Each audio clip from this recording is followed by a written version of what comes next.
This is Dateline, Secrets Uncovered.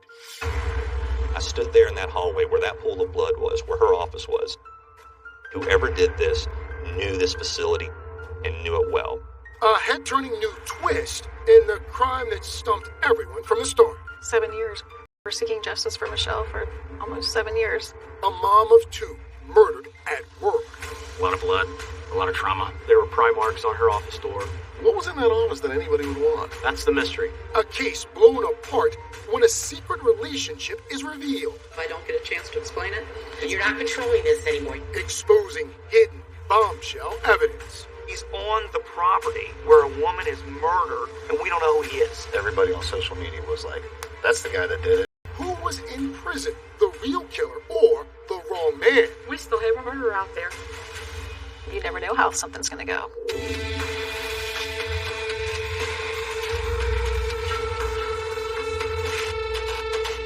Hello, and welcome to Dateline, Secrets Uncovered. Michelle Mockbee was married and rearing 2 daughters when an ordinary day at the office turned deadly. She was found bludgeoned, and suddenly, her co-workers were caught in a murder investigation. One of them was running a secret scam, but did it make him a killer? Turns out, he was not the only one in this story with something to hide. Here's Josh Mankiewicz with The Early Shift. They call it the early shift for a reason. It was still an hour before dawn in this small town in northern Kentucky. And in a few hours, a local warehouse would become an anthill of activity as the first employees of the morning arrived. But who among them could predict that before the first coffee break that day, one of their co-workers would be dead? I just walked in her office and I think somebody had killed somebody upstairs in her office. Okay. What makes you think somebody killed somebody? She's laying there underground and there's blood all over. Impossible to believe in this tight-knit workplace where everyone knows everyone. But there was Michelle Mockbee, 42, wife and mother, face down in a pool of blood. The investigation that followed would peel the lid off an entire company and take a hard look at every employee who was there that morning. You know that your suspect is one of those people in the building. That's right. Probing for clues in the victim's private life. The detective asked me if there was any... One. And just when it seemed to be over, it wasn't. Did you have a sexual relationship with her? Are you denying that? It's any of your business. A scandal would scramble everything. And you're not controlling this anymore. You're not the Commonwealth Attorney right here. They say the wheels of justice turn slowly. In this case, the wheels came completely off, leaving a family wondering who would do the right thing for a kind and loving woman who went to work one morning and never came home. If you give Michelle Mockbee's siblings a chance to tell you about their sister, they can't say enough good things about her. She was our big sister, a role model. Michelle was just the most amazing sister that you could ever ask for. Very loving, caring, giving person. She would do anything for anyone. She always had a big smile and her laughter was contagious. Michelle carried her positive spirit into the workplace. She was head of payroll at that warehouse owned by Thermo Fisher Scientific, a worldwide supplier of laboratory equipment. It was also where she met her husband, Dan Mockbee. What was she like? What drew you to her? Michelle was funny, attractive, intelligent. There was a vibrantness to her. I mean, she was beautiful. It was at a Thermo Fisher Christmas party back in 1999 that Dan first summoned the courage to share his feelings with her. You've been thinking about Michelle? Oh, absolutely. He asked Michelle to stick with him that night, and she did. And then everything went sideways. And it was the worst date in the world. What went wrong? I don't know. I was totally off my game. I couldn't speak. But then I asked her out again, and she said yes. And Well, maybe you did something right. I must have. I don't know. Or she felt sorry for me and gave me another chance. I don't know. Michelle's family soon met him. Next thing you know, they're seeing each other and getting pretty serious. After she came along? Oh my gosh. The world just totally changed. I mean, the sun got brighter. It was just a totally different world. Michelle and Dan married in 2001 and continued to work together at Thermo Fisher. Not long after came two daughters, Madeline and Carly. I remember she pretty much just said be nice to people, so I was like, you know what, I'm gonna be nice to people. She was nice to everybody. Yeah. Yeah, she was. She would always, play games with us in our backyard and, take us to all these fun places. Yeah. She was just a fun person to be around. But even as busy parents, Dan and Michelle always planned a date night every other Monday. Memorial Day 2012. Well, Normal. the next morning, Michelle got up to go to Thermo Fisher for the early morning shift. Dan had the day off and stayed home. She wakes me up, kisses me goodbye, says I love you, and went to work. And that was the last you saw of her. It's the last I saw of her. At 5:53 a.m., a security camera captured Michelle's car as it arrived at the parking lot. She stopped by the warehouse's time clock and headed upstairs to her office. About an hour later, a supervisor named Ed Yuska noticed a big stain on the upstairs hallway carpet. He started looking around the area with help from a coworker, the janitor, David Dooley. Ed was out on the mezzanine, just part of the ways, and I was holding the door, and there was he said there's a dead body laying there. What did it look like? I just saw from the knees down. I didn't see the whole thing, but honestly, I'm glad I didn't look, because I'd never been around anything like that. It was kind of frightening for me. Someone inside Thermo Fisher had killed Michelle Mockbee. But who? And just puzzling, why?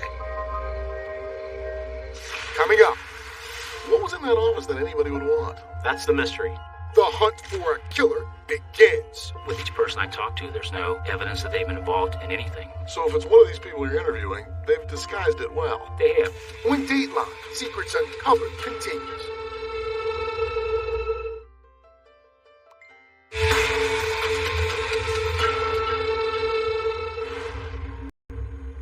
It was a horrible, bloody scene. Michelle Mockbee's battered body was on the floor of the mezzanine at the Thermo Fisher warehouse, a plastic bag over her head. Bruce McVeigh and Everett Stahl were the Boone County Sheriff's detectives called to investigate. They saw the bloodstains on the hallway carpet and concluded Michelle had been dragged around the corner from her office. The office itself was locked, but there were fresh pry marks on the door. It looked like an attempted break-in. What was in that office that anybody would want? That's the mystery. While the detectives were trying to make sense of the crime scene, Michelle's husband Dan was still at home. Co-workers had started reaching out to him, but all they told him was there had been some kind of incident at the warehouse. And that's when I started getting nervous. Dan rushed to the warehouse. To detectives, he might have been the victim's loving husband or the perpetrator of an incredibly violent crime. Right now, they didn't know much. After he was escorted inside, Dan took the initiative with Detective Stahl. And I looked at him and I said, "Excuse me, officer, my wife works here. I really need to know that she's based." His reaction was pretty excruciating to watch. I still had to press on, and I still had to move forward with my looking at him as a possible suspect. When police ask you where you were at the time your wife was killed, Doing what most sensible people are doing at 6 o'clock in the morning if they don't have to get up and go to work. And I was sleeping. It's not a very good alibi, but it's the only one I had. detectives asked Dan to go to the sheriff's station to take a lie detector test. You agreed to take the polygraph? Yes, sir. That's a scary thing. Because if it goes wrong, all of a sudden, there's a case against you. Right. It was nerve-wracking. But Dan passed the polygraph, and for detectives, that was enough. Apparently this time, the husband didn't do it. With Dan cleared, detectives decided to focus on everyone who was at the warehouse that morning. It turned out 13 employees were working their regular shifts when Michelle was killed. Detectives interviewed all 13. With each person I talk to, there's no blood, there's no evidence that they've been involved in anything. So if it's one of these people you're interviewing, they've disguised it well. They have. There was nothing suspicious about any of the 13 interviews, so detectives started methodically digging through other evidence, starting with Thermo Fisher's security camera footage. And right away they spotted something unusual that happened the morning of the murder. A vehicle in the parking lot, not entering but leaving around the back of the building. Detectives matched the truck to its owner, David Dooley, the janitor, and one of the workers who'd found Michelle's body. Dave Dooley's truck is seen leaving parking lot at 6:31 that morning. Right after the murder. That's right. That's right. The security tape showed Dooley returning to the warehouse around 7 a.m. Detective McVeigh thought it was odd that Dooley hadn't mentioned that when they first spoke. They needed to speak with Dooley again, so they went to the apartment he shared with his wife Janet, and Dooley wasn't surprised to see them. I kind of figured it would happen just to do a follow-up. Before Detective McVeigh even brought it up, Dooley told him he'd gone home the morning of the murder.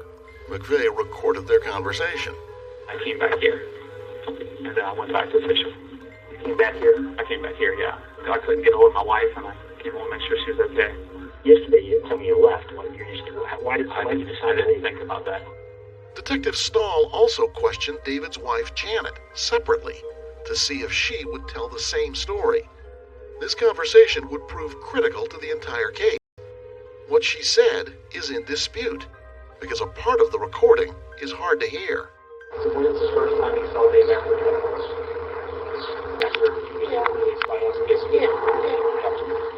I asked her specifically if Dave ever came home that morning, and she says no. To Stahl and McVeigh, Janet Dooley had just contradicted her husband's story, so police questioned her again about that apparent discrepancy. You told the other detective that he didn't come home that day. Till then? Janet seemed surprised. She told police that David did, in fact, come home. And the reason she offered raised more questions for investigators. He said he ripped another pair of pants. So he had to come home and just, grab a pair of pants. Janet's statements were not helping her husband's cause. David Dooley never said anything about ripped pants to police. Adding to the confusion, detectives spoke with Thermo Fisher employee Joe Siegert, who told them he talked with Dooley that morning. According to Joe, he made a point to come over to him and say, "Hey man, I had to go home because I ripped my pants." Dooley was adamant he never said that to Siegert, and did not rip his pants that day.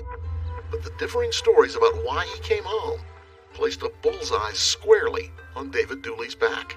We started working on a search warrant for the residence and for the truck. You execute the search warrant, and you find bloody clothing? No bloody clothing. Stuff taken from the crime scene that shouldn't be at his house? No. Some kind of murder weapon? No. No bloody clothes, no weapon. But David Dooley was the only employee who left the warehouse on the morning Michelle Mockbee was killed. And there were witnesses contradicting Dooley's account of why he left that morning. On September 27, 2012, the Boone County Sheriff's Department made its move. David Dooley was arrested and charged with the murder of his co-worker, Michelle Mockbee. Case closed? Not by a long shot. The David Dooley trial would expose secrets, tarnish the reputation of law enforcement, and have Michelle's family question if justice would ever be served. Coming up. David Dooley was in the middle of breaking into her office when she came up the steps and surprised him. A break-in? What was he after? That feels like a thin motive. Sometimes desperate people do desperate things. When Dateline, Secrets Uncovered continues.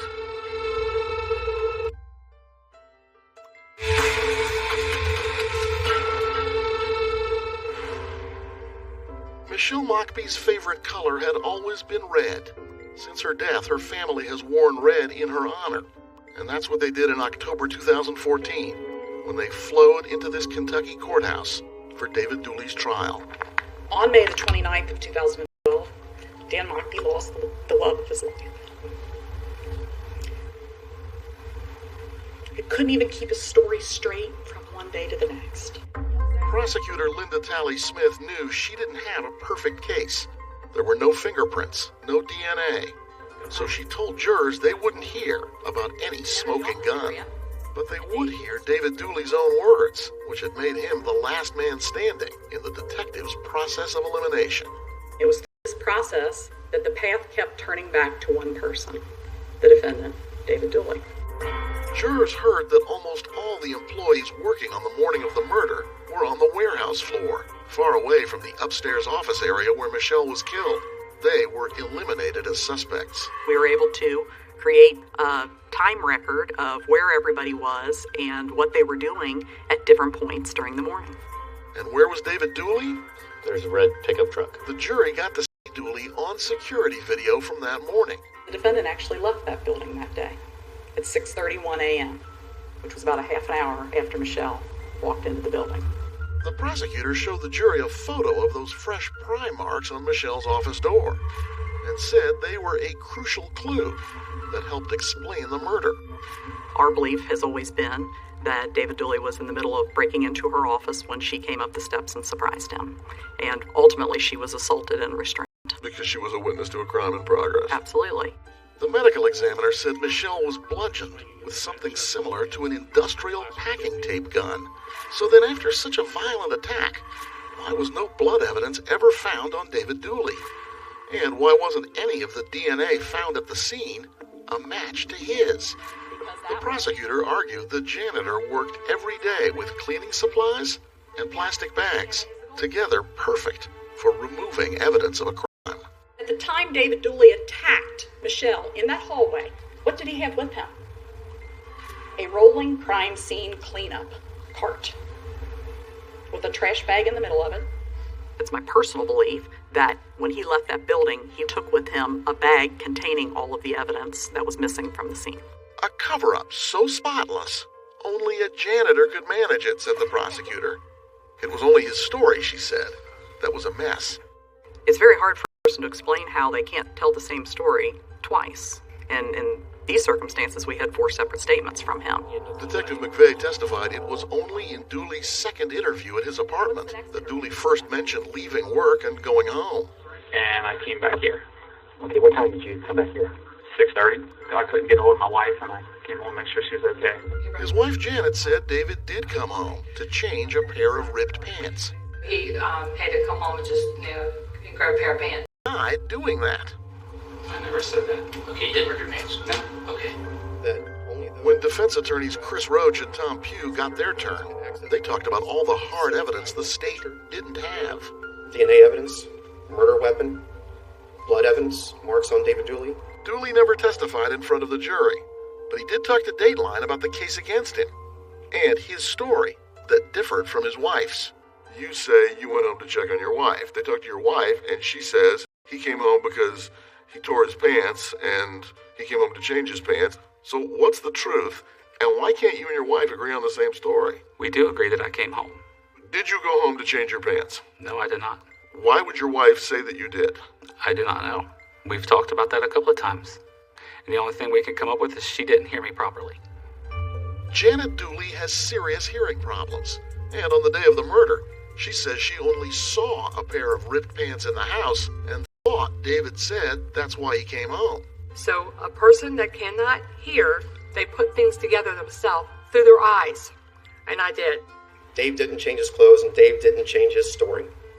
The defense also stressed that DNA was found on Michelle's body and belongings in at least 5 different places. And none of that was a conclusive match to David Dooley or anyone else. We heard testimony that there were many unknown DNA profiles. One of these unknown profiles have been the killer. The defense noted that something had set off the warehouse alarm system just 3 days before the murder.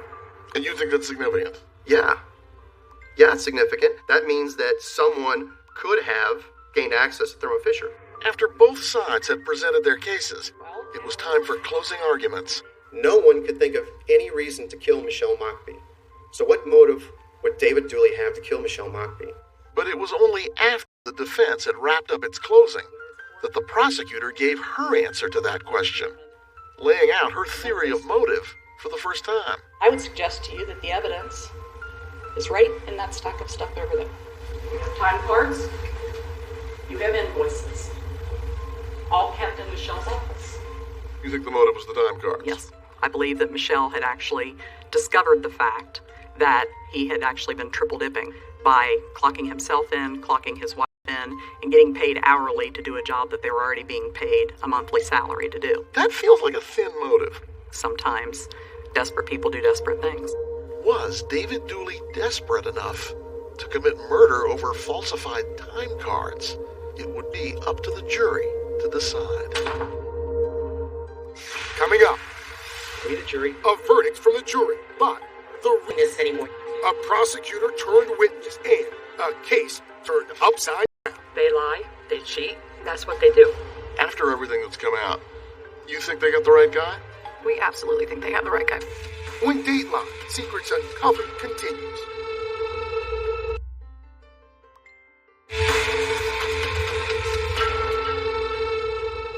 Welcome back to Dateline Secrets Uncovered. I'm Craig Melvin. Prosecutors in the David Dooley murder trial portrayed the janitor as a shady employee who falsified time cards, then killed his coworker Michelle Mockbee when she discovered his scheme. It was a bold theory based on circumstantial evidence. Now, David was about to learn his fate, but the tawdry secrets in this story were just beginning to spill. Here's Josh Mankiewicz with The Early Shift. After waiting a full day without hearing a verdict, Michelle Mockbee's siblings were on pins and needles. When the first day comes and goes and there's no verdict, you guys worried at all? Stressed. Yeah, it was pretty agonizing waiting. Then, after deliberating for some 16 hours over 2 days, word came from the jury. There was a verdict. We the jury find the defendant David Dooley guilty of murder under instruction. Guilty for the murder of Michelle Mockbee. Did you have anything to do with the death of Michelle Mockbee? No, I did not. I did not kill her. David Dooley was sentenced to life in prison. He filed an appeal. You know, getting convictions reversed on appeal is a long shot. But when you're innocent, it does happen. And it will happen. Dooley was right. It wasn't over. 2 years after his conviction, a whistleblower came forward to reveal a secret romance between Detective Bruce McVeigh and prosecutor Linda Talley-Smith. The scandal rocked the prosecutor's office and would lead to serious questions about David Dooley's conviction. Brian Hamrick covered the scandal for NBC's Cincinnati affiliate, WLWT. All of the information about the personal conversations between the prosecutor, Linda Talley-Smith, and the lead detective, Bruce McVeigh, all of their correspondence, all of that comes out. The jaw-dropping headline said the affair between the prosecutor and the lead detective began weeks after the trial. At a hearing in March of 2017, the prosecutor and the detective, both instrumental in putting Dooley behind bars, found themselves on the hot seat, being grilled by Dooley's new attorney, Deanna Dennison. Are you telling me you didn't have a sexual relationship with her? But we were friends. Ain't that? Please, any of your business. I'm asking you to. You're under oath. She'll testify. She'll say. Tell me what it is your answer is. I just said yes. Okay, thanks. Simple. Let's talk about this letter. It was a sensational courtroom drama, but the issue for the Dooley trial wasn't the affair. It was an 18-page letter in which the prosecutor blasted the detective, who was by then her former lover, as an outright liar, both personally and professionally. She ended up reading her own scathing words into the court record. Now that I know what a complete liar you are, I am going to grapple with ethical issues with every case in which you are involved. She said she was upset because McVeigh didn't tell her what was on a Thermo Fisher security video that he'd come across. Okay. Dooley's attorney continued reading from her letter. Not to mention the fact that you allowed me to go through a complete murder trial without telling me the truth about that video. And now that I know it, what the am I going to do now? What the am I supposed to do now? Right. That one message from Linda Talley-Smith to Bruce McVeigh really tells the story, doesn't it? And that may be the most damning paragraph of the entire trove of information. He says 8:11 p.m. random dude. The video in question shows a man outside the Thermo Fisher building. Police call him the Random Dude. It's a little hard to tell exactly what he's doing, but he's on the property where a woman is murdered brutally 10 hours later, and we don't know who he is. The prosecutor said the defense was given this video, but defense attorneys said they never saw it and were never told about the random dude. That would have been in our closing. I mean, our whole defense was he didn't do it.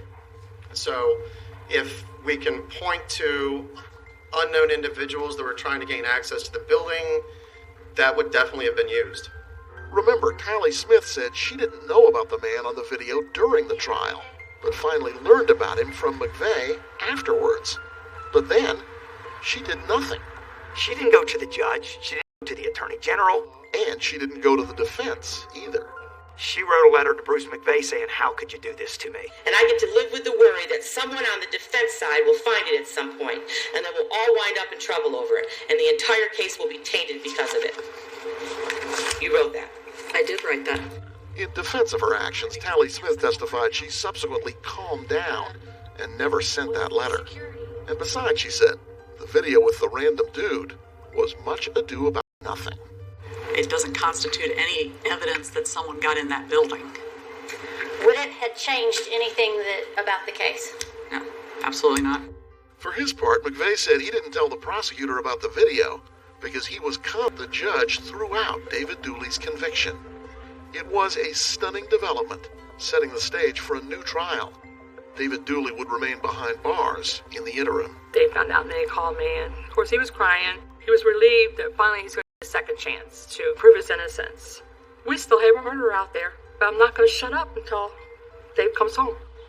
Janet Dooley was confident her husband would be found not guilty in a new trial because Detective McVeigh's credibility was compromised after the prosecutor branded him a liar. They lie, they cheat to win, and that's what they do. Michelle's sisters said they were frustrated by the judge's decision, but it didn't change their minds about David Dooley's guilt.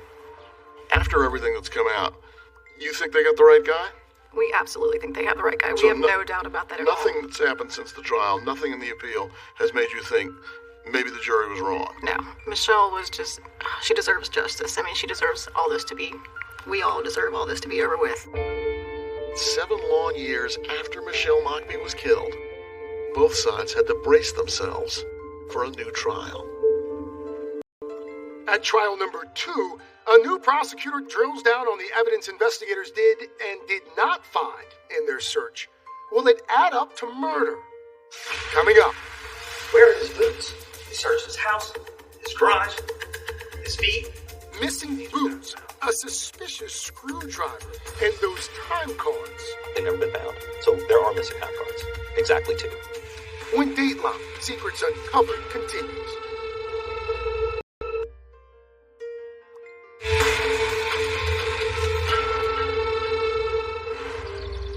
As the second trial approached, Michelle Mockbee's daughter Madeline could see it weighing on her father. He had a little bit of closure, and then the second trial comes and everything's just wiped back out. While Michelle's family was bracing for another trial, a lot had changed. Prosecutor Linda Tally Smith had lost her re-election bid and was now a potential witness. The Kentucky Attorney General's office and then Assistant AG John Heck took over the case. Ladies and gentlemen of the jury, with every case that I take, I review it and I ask myself, is this person beyond all doubt guilty? Whoever did this was familiar with that facility. Then you say, well, who was there? And then whoever did it had to have left. Who left? Now we're down to one person. As for the video that showed the unidentified man approaching the warehouse's side door, Heck offered an explanation for why the so-called random dude didn't matter. Knowing that this is what got the new trial granted, we wanted to hit that head on. That what that man did actually was throw something in the garbage can right beside the... was that David Dooley was the only one to leave the warehouse that morning. This was a bloody, violent murder.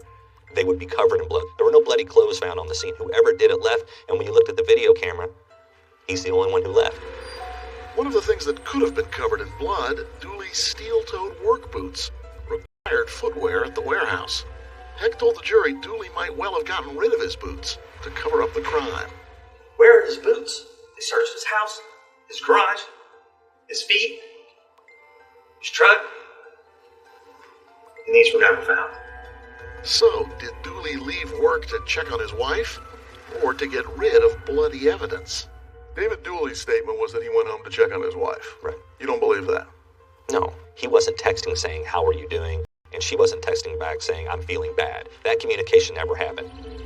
David Dooley did place one unanswered phone call to his wife that morning before going home. To heck, if Dooley was really concerned about his wife, he would have called more than once. Heck also found Janet and David Dooley's conflicting stories suspicious. But it's her version of the story that sort of you find more interesting? Yes, because she's essentially covering up for a criminal. Remember the disputed audio of Janet Dooley talking to investigators the day after the murder? When's the first time you saw Dave after the murder? When's the first time I seen Dave? Yeah, yesterday after he came home after police violence, basically. Janet Dooley denies ever saying her husband didn't come home that morning, and she accuses detectives of manipulating her words and ignoring her hearing problems. But Heck points to another interview with Detective Stahl several weeks later, in which Janet seems to admit saying her husband never came home. I've been spending the last few days reviewing all of the interviews that we've done with you. And I said that when Dave left for work that morning, when is the very first time that you saw him after he left for work? And you said when you guys let him go that afternoon. That's how I remembered it. So the second time, they went over her first statement with her and said, you told us this, this, and this. And she said, yep, that's how I remembered it. She said the exact same thing, and that is that David Dooley did not come home. Prosecutor Heck acknowledges not knowing exactly why David Dooley would have wanted to break into Michelle's office and why he would have killed her. But to Heck, the fact that David Dooley was double-dipping on time cards, and that Michelle handled payroll, and that the Dooley's time cards from that week were never found, were together just all too suspicious to ignore. As we sit here today, we have never found David and Janet Dooley's time cards from that week. Would Michelle have had those with her that morning because she was coming in to do payroll? She may have gathered them up. She may have. And Heck emphasized a screwdriver was found in David Dooley's locked janitor's closet. A screwdriver the same size and with similar markings as the pry marks on Michelle Mockby's office. What are the odds that in this situation, this screwdriver is a different screwdriver? The screwdriver, like much of the case, was circumstantial. Heck's response, there was simply too much circumstantial evidence to ignore. At some point, a coincidence is not a coincidence. At some point, it's just overwhelming evidence of guilt. Now, after years of waiting for their second chance at a trial, David Dooley's defense team was ready to make their case. And at the top of their list of alternate suspects was Michelle's husband. No alibi. The police didn't even bother to take his phone. The defense hits back with an explosive suggestion. The true killer may have been hiding in plain sight the whole time. Coming up, new questions about Michelle's husband and all that insurance money. $409,000 of cash withdrawals? Could he be paying somebody? I don't know. What would the verdict be this time? Right away, your heart just started pounding. Yeah, I was terrified. When Dateline Secrets Uncovered continues.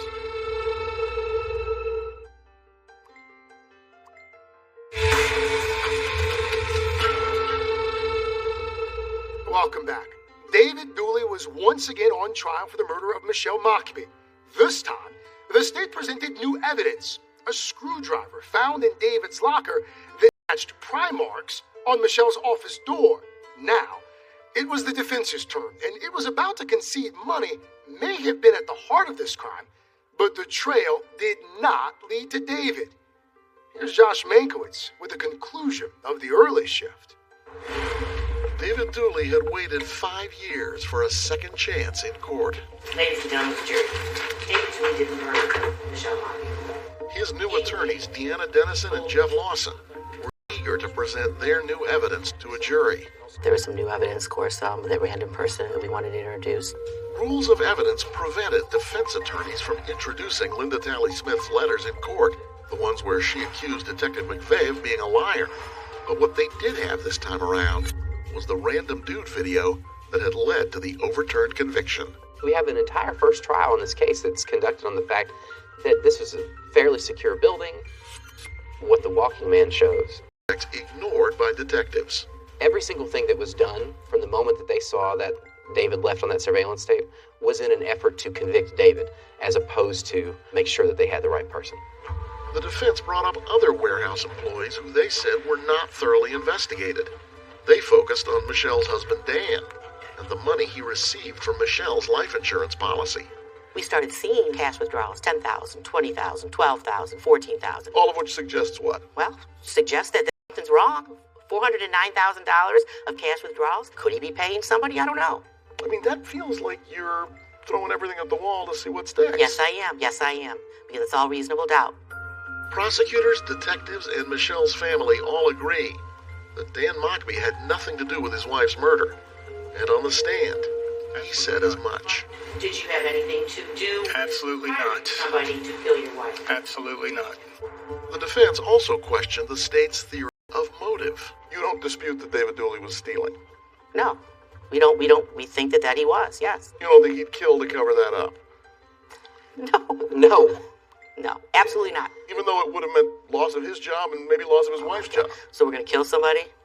No. Public humiliation, financial hardship, those are reasons people kill. But not in this case and not in this way. No way. This was a crime of passion. The way that she was murdered, the manner in which she was killed, I understand. There are crimes that are committed on the streets of this town and every town in America on a daily basis for $5 or 50 cents. But it doesn't happen this way. It had nothing to do with covering up a theft. A theft for which we don't even know she knew about. I mean, the way she was bludgeoned, that's not from somebody just, oh shoot, she found out about it. You're going to spend the time to tape her legs up and drag her all over the place? I don't think so. And remember the steel-toed boots that the prosecution said were never found? The defense said Dooley's work boots were found, shown here in evidence photos. They weren't steel-toed, but the defense said Dooley wasn't the only one to violate the footwear rules at Thermo Fisher. In her closing argument, Deanna Dennison emphasized the circumstantial nature of the case against David Dooley. It's not a question of, did he maybe do it? Did he probably do it, or could he have done it? Oh, maybe diagnosis elimination, he's the only one that could have done it. That's not the standard. The standard is proof beyond a reasonable doubt that he did it. And they have not shown that to you. Now, once again, the case was in the hands of a jury. This time, it took 7 hours. Your experience tell you that's good news or bad news? For the short amount of time that they were out, that was that scared me. You don't always. They said they have a verdict. So right away, your heart just starts pounding. I was terrified going upstairs to sit in the courtroom. We, the jury, find the defendant, David Dooley, guilty of murder under instruction number 4. For the second time, David Dooley was convicted of murdering Michelle Mockbee. What'd your client say afterward? Oh, no, not again. Michelle's siblings had a very different reaction. When they read that guilty, it was just felt everything, just bam, release. Lots of tears. Lots of tears. Lots of hugs. At the end of the day, this is a guilty man, and the jury rightfully found him guilty. David Dooley maintains his innocence and remains silent at his second sentencing. And he still says, I'm not going to confess to something I didn't do. Even if it means that this judge could change my sentence, could give me a lower sentence. I'm never going to admit to something that never happened. The judge sentenced David Dooley to 43 years. He is appealing. It's been years since Michelle's death, but she's still part of her daughter's lives. Madeline and Carly say it's the little things that remind them of their mom. Bon Jovi will come on the radio and we'll think like, oh, our mom liked all that kind of music and would go to all kinds of concerts, and she was just a fun person. Everything I know about your mom makes me think that she wouldn't have wanted you in a courtroom. She wouldn't have wanted you to hear about a murder trial. She wouldn't have wanted any of this to touch you at all. No, she would just want us to be, like, happy. Yeah. And maybe she'll finally get her wish? Yeah. Yes. That's all for this edition of Dateline Secrets Uncovered. I'm Craig Melvin. Thank you for watching.